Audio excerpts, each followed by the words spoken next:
Welcome to SS defence academy friends. आज के इस वीडियो सेशंस में फाउंडेशंस मैथ के सीरीज को कंटिन्यू करते हुए डिवाइजर्स टॉपिक को पढ़ने वाले हैं, वो भी फुल डिटेल्स में। ये नंबर सिस्टम का फर्स्ट चैप्टर रहेगा। वैसे मैं आपको डे 1 में टोटल फाउंडेशंस मैथ का सिलेबस की जानकारी दिया था कि हमें फाउंडेशंस मैथ के अंतर्गत कौन कौन से टॉपिक को पढ़ना है। सेकेंड डे में आपको नंबर से रिलेटेड जितने भी नंबर है उसकी परिभाषाओं को बताया था और उससे आधारित जितने भी प्रीवियस एग्जामिनेशंस में क्वेश्चंस बने हैं उन सभी क्वेश्चंस को कराया था। और देखिए बेसिक से लेकर एडवांस तक कराया था। इसी तरह टॉपिक वाइज सबको मैं आपको कंप्लीट दूंगा। जितने भी मैं आपको सिलेबस में जानकारी दिया हूँ सभी टॉपिक को क्लियर करूँगा, वो भी बहुत ही शॉर्ट मेथड द्वारा। चलिए फ्रेंड, मैं आपको दिखा देता हूँ। आपको फर्स्ट डे में आपको पूरा डिटेल्स में जानकारी दिया था कि हम लोग को फाउंडेशंस मैथ के अंतर्गत क्या क्या पढ़ना है, जैसे नंबर सिस्टम में कौन कौन से टॉपिक को पढ़ना है, अर्थमेटिक्स में कौन कौन से टॉपिक्स को पढ़ना है, एडवांस में कौन कौन से टॉपिक को पढ़ना है। देखिए इसके लिए एक मैं सेपरेट प्लेलिस्ट बना दिया हूँ। इन सभी टॉपिक को मैं आपको प्रॉपर ढंग से कराने वाला हूँ, तो प्लेलिस्ट को आप लोग विजिट करते रहिएगा, ठीक है। और जो नए कैंडिडेट है चैनल से जुड़ जाइएगा, पूरा मैथ कंप्लीट करा दूंगा। और जैसे ही पूरा मैथ कंप्लीट कराऊंगा मैं अपना हैंड नोट्स आपको प्रोवाइड कर दूंगा। देख सकते हैं ये सारा मेरा नोट्स है। आपको नंबर से रिलेटेड जितनी भी जानकारी है, इंट्रोडक्शन दिया था उससे रिलेटेड जितने भी क्वेश्चन थे उन सारे को कराया था, देख सकते हैं प्रॉपर ढंग से। और आज के इस वीडियो सेशंस में डिवाइजर्स टॉपिक को डिस्कस करने वाले हैं, तो पेशेंस बनाकर वीडियो को देखिएगा। देखिए सबसे पहले हम लोग जान लेते हैं कि डिवाइजर्स का मतलब क्या होता है। तो डिवाइजर्स का मतलब होता है गुणनखंड यानी भाजक। जैसे कोई भी संख्या मैं ले लेता हूँ, जैसे मान लीजिए 8 हो गया, ठीक है। 8 कोई संख्या है, ठीक है। इसका गुणनखंड क्या क्या होगा, तो देखिए 8 को जितनी भी संख्याएं काट सकेगी वो सभी 8 के गुणनखंड होगा, भाजक होगा। जैसे 1 काट सकता है, 2 काट सकता है, ठीक है।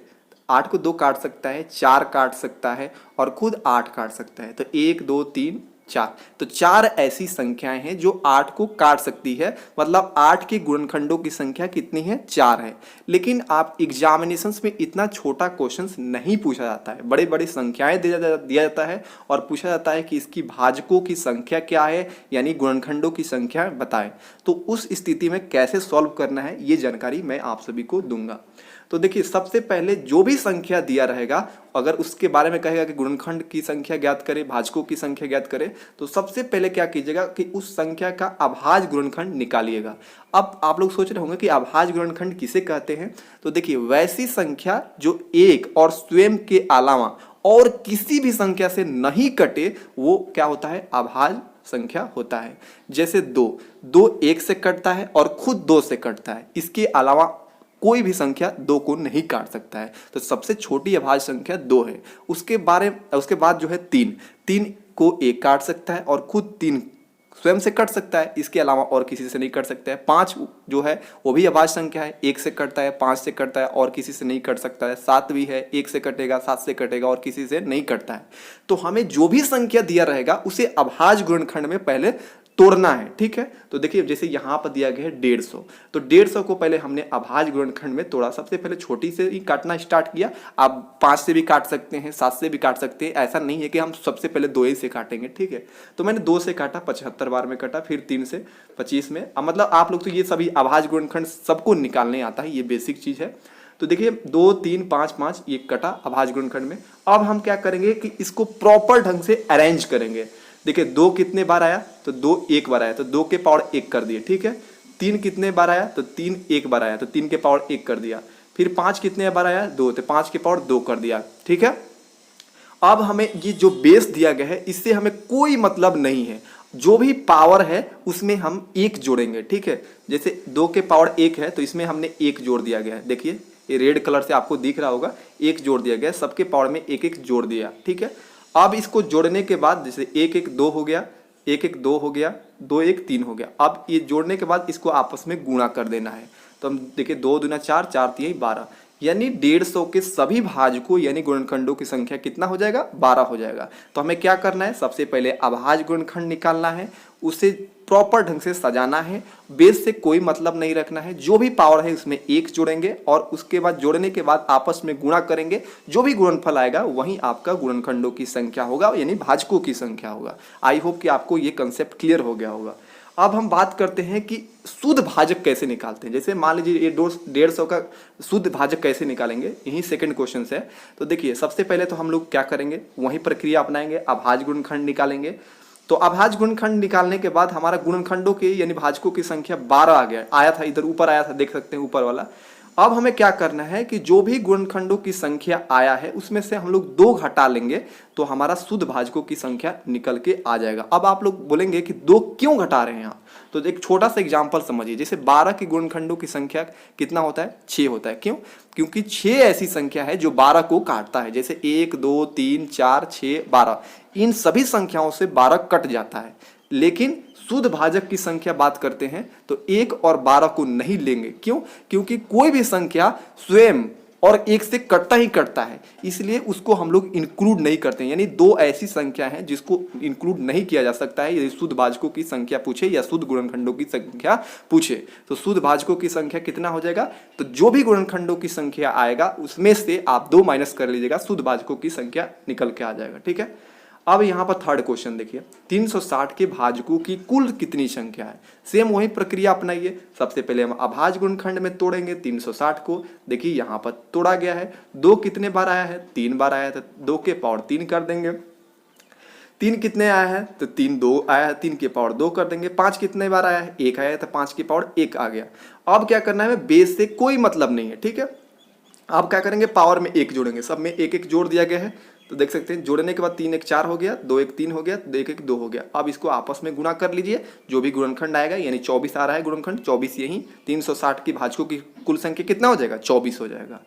तो ये बहुत ही इजी कंसेप्ट है। अभाज्य गुणनखंड निकालिए, उसको प्रॉपर ढंग से सजाइए, उसके बाद बेस से कोई मतलब नहीं, पावर में 1 जोड़िए और आपस में गुणा करके उसका आंसर निकाल लीजिए। जैसे यहाँ पर 75 के पावर 8 के भाजकों की कुल संख्या कितनी होगी। ये सारे प्रीवियस एग्जामिनेशंस में पूछा गया है, एसएससी, रेलवे, बैंकिंग, इन सारे डिफेंस लाइन में ये सारे क्वेश्चंस बन चुका है, काफी इंपॉर्टेंट टॉपिक्स है ये। तो देख सकते हैं सबसे पहले हम क्या करेंगे, 75 को अभाज्य गुणनखंड में तोड़ेंगे, यानी प्राइम नंबर में हम लोग तोड़ेंगे। तो देख सकते हैं 75 को तोड़ा गया है, यहाँ पर 3 5 5 कट गया। ठीक है, अब इसे हम लोग प्रॉपर ढंग से सजा देंगे। 3 कितने बार आया, 3 के पावर 1 1 बार आया, तो 3 के पावर 1 हो जाएगा। 5 कितने बार आया, 2, तो 5 के पावर 2 हो जाएगा। ठीक है, एक आप लोग ये भी जानकारी लीजिए, जब भी पावर के ऊपर पावर रहे और बीच में ब्रैकेट लगा रहे तो आपस में गुणा हो जाता है। ठीक है, तो देख सकते हैं, तो यहाँ पर देखिए पावर के ऊपर पावर है तो ये बीच आपस में ये दोनों में गुणा होगा। तो देखिए 3 के पावर 1 है तो 8 से गुणा होगा तो 3 के पावर 8 हो जाएगा। 5 के पावर 2 है तो 8 दूना 16, यानी 5 के पावर 16 हो जाएगा। अब क्या करेंगे, बेस से कोई मतलब नहीं, सब में 1 1 जोड़ेंगे पावर में। ठीक है, सेम वही प्रक्रिया अपनाएंगे। तो देखिए 8 1 9 हो जाएगा, जोड़ने के बाद 16 और 1 17 हो जाएगा, और इसको आपस में गुणा कर लेंगे तो 153 आ जाएगा, जो 75 के पावर 8 के भाजकों की कुल संख्या हो जाएगा। सेम वही कहानी यहाँ पर भी है। 35 के पावर 5, ठीक है, 21 के पावर 6 के भाजकों की कुल संख्या कितना होगा। तो सबसे पहले 35 को अभाज्य गुणनखंड में तोड़ लेंगे तो 5 और 7 आएगा। ठीक है, उसके बाद जो पावर है इसको लिख देंगे। उसके बाद 21 को अभाज्य गुणनखंड में तोड़ेंगे तो 7 गुणे 3, इसके पावर जितने भी है उसको लिखेंगे। अब देखिए 5 के पावर 5 हो जाएगा। देखिए 5 गुणे 7 के पावर, सबके ऊपर पावर, ये दोनों के ऊपर पावर है, इसीलिए 5 के ऊपर 5 लिखेंगे, 7 के ऊपर 5 लिखेंगे। ठीक है, और देखिए 7 के पावर 6 हो जाएगा और 3 के पावर 6 हो जाएगा। ठीक है, अब देखिए घातांक के करनी में हम लोग देखे हैं कि जब भी बेस जो होता है समान रहता है तो उसके जो पावर होता है वो आपस में जुट जाता है। ठीक है, तो 5 के पावर 5 तो रहेगा ही। ठीक है, और 7 के पावर यहाँ पर 11 हो जाएगा, 6 5 11 हो जाएगा। ठीक है, उसके बाद देखिए 3 के पावर 6 ही रहेगा। ठीक है, बेस से हमें कोई मतलब नहीं, सब में 1 1 जोड़ दिया गया है, देख सकते हैं, और जोड़ने के बाद आपस में गुणा कर दीजिए, आंसर निकल जाएगा।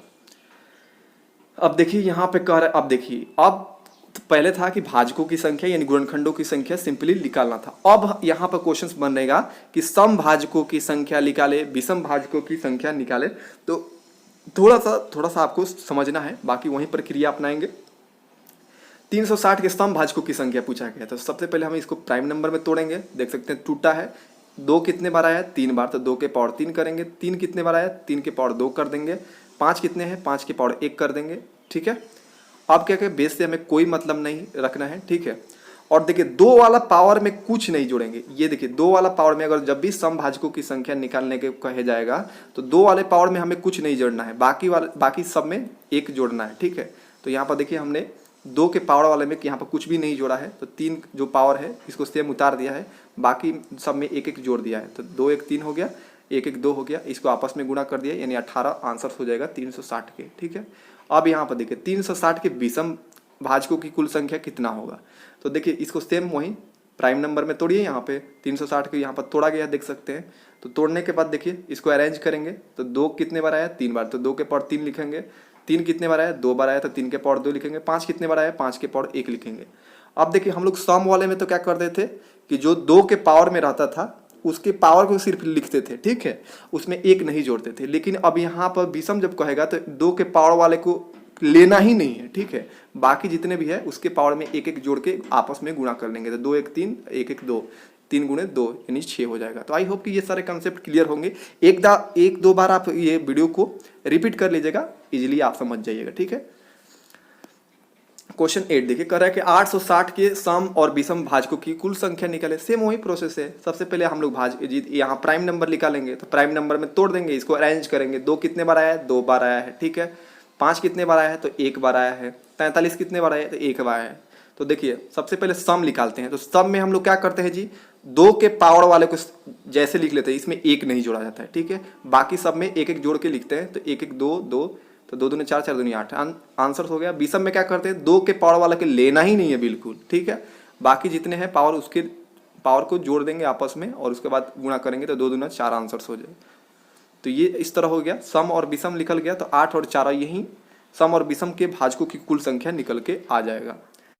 तो इस तरह हमने देखा कि गुणनखंडों की संख्या कैसे निकाला जाता है, सम गुणनखंडों यानी सम भाजकों की संख्या कैसे निकाला जाता है, विषम भाजकों की संख्या कैसे निकाला जाता है। डे 3 में हम लोग को यही पढ़ना था, लेकिन डे 4 में एक छोटा सा और कंसेप्ट हमें समझना था, अभाज्य गुणनखंडों की संख्या कैसे निकाला जाता है। इसको मैं आज की ही वीडियो में कंप्लीट कर दूंगा। इस तरह डिवाइजर टॉपिक का टाइप 1 कंप्लीट हो जाएगा। फिर इस तरह मैं आपको कल टाइप 2 स्टार्ट करूंगा। तो देखिए अभाज्य गुणनखंड और गुणनखंड में अंतर क्या है, इसे हम लोग पहले समझ लेते हैं। ठीक है, जैसे मान लीजिए 18 एक संख्या है। ठीक है, 18 का अगर हम बात करें कि इसके गुणनखंडों की संख्या क्या होगा, तो वैसी संख्या जो 18 को काट दे वो सभी क्या होगा, गुणनखंडों की संख्या होगा। ठीक है, जैसे 1 काट देगा, 2 काट देगा, 3 काट सकता है, 6 काट सकता है, उसके बाद 9 काट सकता है, खुद 18 काट सकता है। तो ये जितने भी संख्या काट रहा है यही गुणनखंडों की संख्या होता है। ठीक है, लेकिन अभाज्य गुणनखंड की संख्या क्या होता है, तो देखिए सबसे पहले 18 को हम लिए थे, तो 18 को हम लोग क्या करेंगे, प्राइम नंबर में तोड़ेंगे। ठीक है, तो ये 2 9 18, 3 3 9, तो मतलब 18 को हम लोग प्राइम नंबर में तोड़े, तो और जितने भागों में जितने भी प्राइम नंबर में ये टूटा है यानी बटा हुआ है 18, वो सभी क्या हो जाएंगे, अभाज्य गुणनखंडों की संख्या हो जाएगा। जैसे 2 3 3 यानी 3 गो है, 3 भाग, ये 3 पार्ट में बटा हुआ है, तो यही अभाज्य गुणनखंडों की संख्या हो जाएगा। तो क्वेश्चन 9 देखिए, यहाँ पर कह रहा है कि 2 के पावर 10, 6 के पावर 7, 3 के पावर 8 और 5 के पावर 17 के अभाज्य गुणनखंडों की संख्या ज्ञात करें। तो देखिए सबसे पहले हम लोग देखेंगे प्रश्न में ये जो 6 है इसको भी हम लोग क्या करेंगे, अभाज्य संख्या में तोड़ेंगे। ठीक है, तो देखिए ये 2 और 3 में टूट जाएगा। ठीक है, ये 6 जो है ये प्राइम नंबर नहीं है, तो इसे हम लोग प्राइम नंबर में तोड़ेंगे। तो 2 और 3 में टूटेगा, तो 2 के पावर 7 रहेगा और 3 के पावर 7 हो जाएगा। ठीक है, अब हम लोग क्या करेंगे कि पहले सभी बेस को अभाज्य संख्या में बदलेंगे। तो हमने सभी को, देखिए ये बेस जो था ये अभाज्य संख्या में नहीं था, इसको हमने अभाज्य संख्या में कन्वर्ट कर लिया। अब क्या हुआ, 2 के पावर 10 हो गया, 2 के पावर 7 हो गया, 3 के पावर 7 हो गया, 3 के पावर 8 हो गया, 5 के पावर 17 हो गया। अब हमें क्या करना है, पावर को जोड़ लेना है सिंपली। ठीक है, इसमें एक ऐड नहीं करना है। ठीक है, जब भी अभाज्य गुणनखंडों की संख्या निकालने को कहेगा ना, तो आप लोग क्या कीजिएगा कि पहले हम लोग क्या करेंगे, अभाज्य संख्या में सभी को लिख देंगे, उसके बाद जो भी पावर होता है उस पावर को आपस में क्या कर लेंगे, जोड़ लेंगे। जैसे यहाँ पर सभी पावर को हमने आपस में जोड़ लिया तो 49 आंसर निकल जाएगा। तो यहाँ पर एक नहीं जोड़ा जाता है, अगर गुणनखंडों की संख्या रहता तो एक हम लोग जोड़ निकालते। ठीक है, अब देखिए यहाँ पर 6 के पावर 10, 7 के पावर 17, 11 के पावर 27 को अभाज्य गुणनखंडों की संख्या बताना है। तो सबसे पहले हम क्या करेंगे, पहले बेस को अभाज्य संख्या में बदल लेंगे। तो देखिए बेस 6 के पावर 10 है, तो इसको 6 को पहले हम अभाज्य संख्या में बदलेंगे। तो दो और 3 में कटेगा, 2 3 6, ठीक है। तो 2 के पावर 10 हो जाएगा, 3 के पावर 10 हो जाएगा, और 7 के पावर 17 और 11 के पावर 27 को सेम लिखेंगे, और ऊपर जो पावर है उसको आपस में जोड़ लेंगे, 64 आंसर हो जाएगा। तो सिंपल है, इसमें एक नहीं जोड़ना है, जो भी पावर है उसको आपस में जोड़ लेना है। पहले हम लोग क्या करना है, बेस को अभाज्य संख्या में कन्वर्ट कर देना है। जैसे 540 के अभाज्य गुणनखंडों की संख्या ज्ञात करें, तो पहले हम लोग क्या करेंगे, इसको प्राइम नंबर में तोड़ लेंगे। तो 2 के पावर 2 कितना है, 2 कितना है 2, तो 2 के पावर 2 हो जाएगा। 3 कितना है, 3 के पावर 3 हो जाएगा, 3 है। तो 5 कितना है, 1 है, तो 5 के पावर 1 है। अब क्या करेंगे, सब ये तो बेस जो है ये सभी प्राइम नंबर में है, इसके पावर को हम लोग आपस में जोड़ लेंगे, तो 6 आंसर्स हो जाएगा। अब हम लोग डिवाइजर के टाइप 2 को पढ़ेंगे नेक्स्ट डे, ठीक है। आई होप कि आपको सारे कंसेप्ट समझ में आया होगा टाइप 1 का डिवाइजर का। तो यदि आपको ये कंसेप्ट समझ में आ रहा है तो आप लोग अपने दोस्तों में इस वीडियो को शेयर कीजिएगा, मैं आपको पूरा मैथ कंप्लीट कर दूंगा, ठीक है। नंबर सिस्टम से लेकर अर्थमेटिक्स एडवांस सारे कंप्लीट कराने वाला हूँ, और उसका पीडीएफ भी दे दूंगा। आपको पूरे यूट्यूब पर नहीं मिलेगा, इसके लिए कोर्स को लोग पैसा लेकर 500 1000 में लोग बेचते हैं कोर्स, लेकिन ये सारे कोर्स फ्री रहेगा, ठीक है। तो टाइप 2 में आपको ये मैं अपना हैंड नोट्स करा रहा हूँ आप सभी को, ठीक है। तो टाइप 2 में सभी कंसेप्ट को समझेंगे। तो आज के लिए इतना ही, मिलते हैं नेक्स्ट वीडियो में, तब तक के लिए आप सभी को मेरा जय हिंद।